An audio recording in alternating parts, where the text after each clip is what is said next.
Wondered how much of a contributor all that high heat is having on this cattle production and the cattle market here today.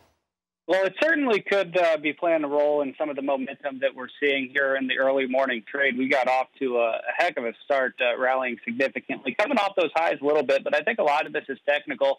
Over the last couple of weeks, we've been coiling into a tighter and tighter trading range, and as we talked on your show over the last week or two, that generally leads to a bigger directional move, either a breakout or a breakdown. We were fundamentally looking for more of a breakdown with the way the cash market has been trading, but we got the breakout move on Thursday, and that carried over into some momentum to start the week, but we're really right back up against those May highs, which I think is going to be really significant. That comes in about 101 to 102.5, and if you recall, really going back to February, that was the previous lows and breakdown point as well. So there was a lot of interaction between buyers and sellers right in that 101, 102 area, and that's going to be significant going forward. If the bulls can't get any good news to really break this market out above 102, I wouldn't be surprised to see some sellers step in and take advantage of the higher prices that we've seen here over the last couple of sessions.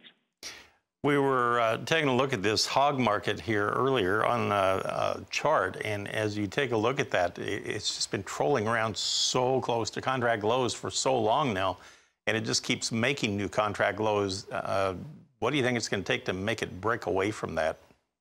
Well, it's been a bit of a technical graveyard in the lean hog market, and really with the decline and the precipitous drop that we've seen in prices, you really want to see some sort of capitulation and a springboard bounce after making new contract lows, but we really haven't gotten much enthusiasm on the buy side on the back of these deep discounted prices.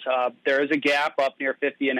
That's going to be key. If we can achieve consecutive closes out above there, perhaps we start to neutralize the bearish technical landscape and start to carve out a bottom, but there's still a lot of work to do technically before thinking that a bottom is in here, at least in the very near term.